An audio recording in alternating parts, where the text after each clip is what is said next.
Hey guys, welcome back to the channel, where today I would like to discuss with you my G&G UMP45.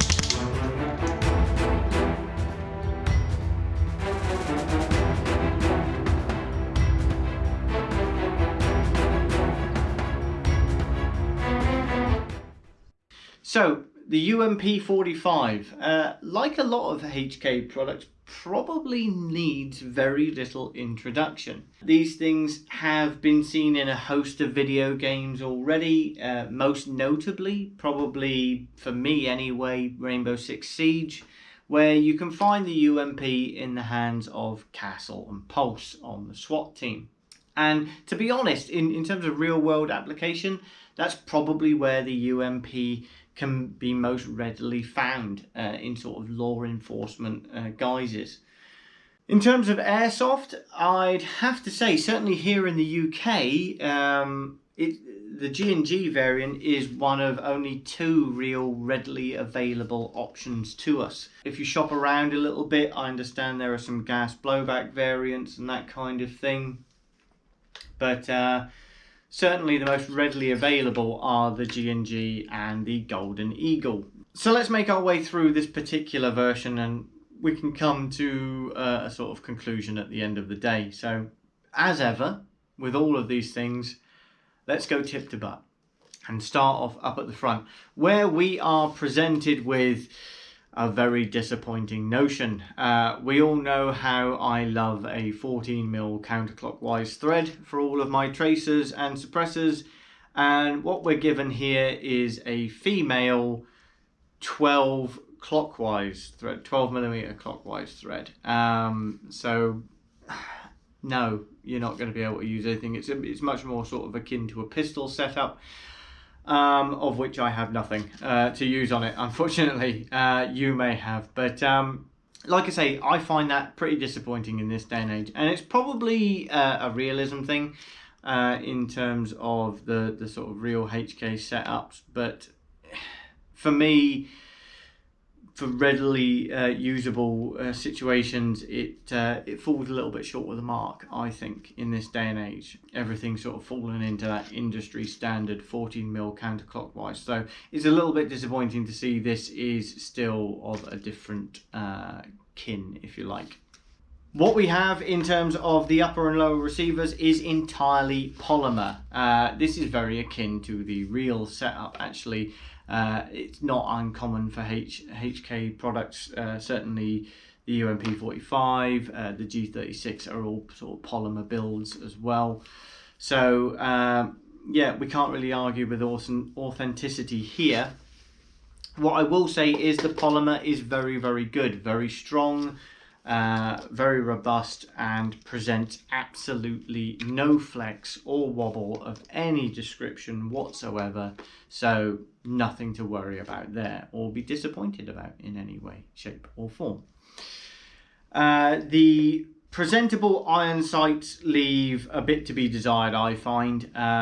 Very reminiscent of the real setup, but certainly for me, I'd be wanting to run a nice optic on the top. You do get these rails as standard. Mine doesn't have the rail system on the side, and that's because this was actually purchased as a boneyard product from Patrol Base, who was selling it off cheap for the simple reason that the pick rails on the side were missing on this particular one. So I got a nice hefty discount for the sake of some Picatinny rails, which is always nice. Let's talk about the charging handle. As I say, very reminiscent of your sort of MP5 as well, and everyone loves to be able to do that HK slap. Can you do it with this? Yes. It's quite satisfying, although slightly worrying in some respects, and I'll show you it in action. So here we have it charged up and it makes a hell of a racket. For me, for the level of build quality in this, it's slightly oversprung. I do worry about the longevity of constantly slapping this thing. It's quite heavily sprung. We have generally polymer all throughout, and you'll see that there's already a certain amount of flex in the charging handle on take up. Now that's by design, but because this is all polymer, I do wonder how long it's going to withstand constant use. It would have been nice to see it as metal, but either way it works straight out of the bat with a little bit of mechanical sympathy and not using it all the time.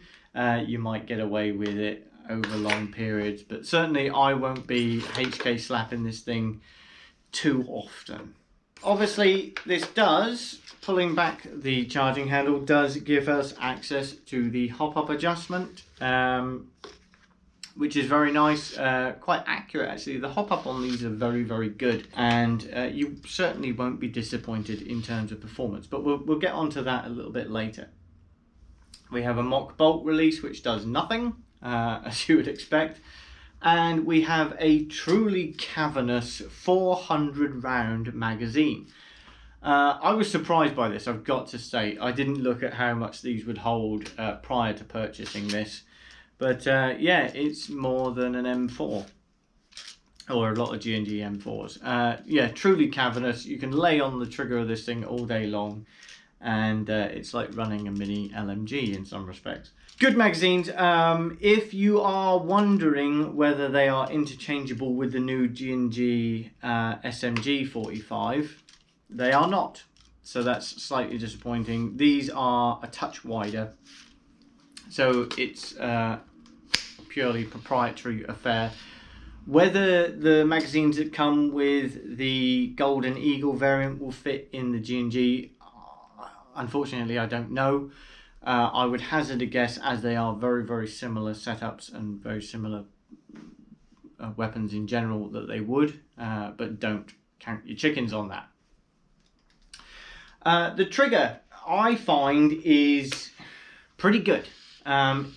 Obviously it's not a speed trigger. We've not got any electronic MOSFETs in this or electronic wizardry of any kind. So the take up can be a little soft perhaps for someone who's expecting that sort of quick response, but it's very reminiscent of the real UMP45, if you've ever seen any reviews from sort of real gun toting guys online. Fire controls are very nice, as you'd expect from G&G, really. Very nice, very positive clicks. Everything works exactly as you'd expect, and they are ambidextrous.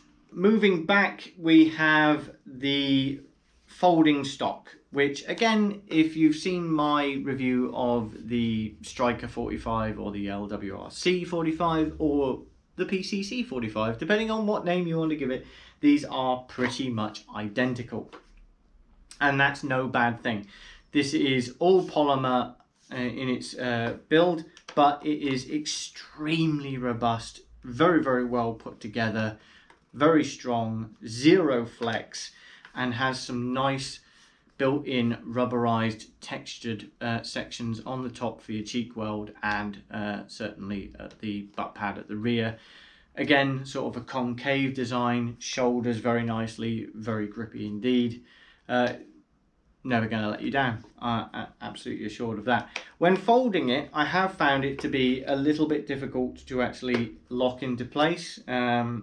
Not for an adult player, but when my children have used this, my younger one has had some difficulty because there is some flexing of it needed to lock onto the little latch. So something to bear in mind should you be looking to get this for a younger player. Performance wise, you're not going to be disappointed with this. These things come in full retail price for around about £240, and for that you get G&G's proven gearbox systems, extremely robust, very strong, reliable system. And they actually include a tighter bore barrel on these things. So accuracy over a longer distance, if you're looking at woodland play, is surprisingly good for an SMG. Rate of fire is very, very good as well. You're not going to set the world alight. This is not a high-end build by any degree. It's more reliability and accuracy, I would say. And like I say, the UMP45 from G&G I have found to be very, very good. 30 to 40 meters, insanely accurate with that tighter barrel. And I think with a few little tweaks, you would have a very, very capable gun on your hand with an insanely large amount of BBs at its disposal. So all in all, I'd have to recommend the UMP45 as a potential starter gun. Obviously, we're not talking, sort of ultra low end. You can pick up a Raider or something like that for around 130, so you're talking £100 more expensive. But I think for what you're getting, it's well worth it. And yeah, I mean, is it as good as perhaps the Striker? We'll talk about that in another video, I think. But yeah. If you're looking for a genuine sort of SWAT loadout, the UMP45 from G&G isn't going to let you down. And in terms of, I know we keep reiterating this and talking about younger players, but obviously having kids myself who play airsoft with me, it is an important factor to me. The UMP is very, very light, being all polymer. This comes in a lot lighter than your sort of standard Raider. Even an MP5 or something like that is heavier than this thing. So in terms of the younger players, like I say, it's very robust. It's going to stand the test of time. It's going to stand a bit of a beating from them if necessary as well. We all know how clumsy our children can be. But it's lightweight, very manoeuvrable, very agile and twisty. They can HK slap it if they desire on occasion. It's not anything to worry about like that. And it's a good looking gun at the end of the day. Okay, that's been my look at the UMP45 from G&G. If it's been of any help to you in a future purchase or just general enjoyment, if you're sat on the sofa with your feet up, a cup of tea, or a beverage of your choice, and this video has been of some enjoyment to you, then as ever a like and a let's get your words out. As ever, a like and a subscribe is always welcome, and I'll see you in the next one. Thank you.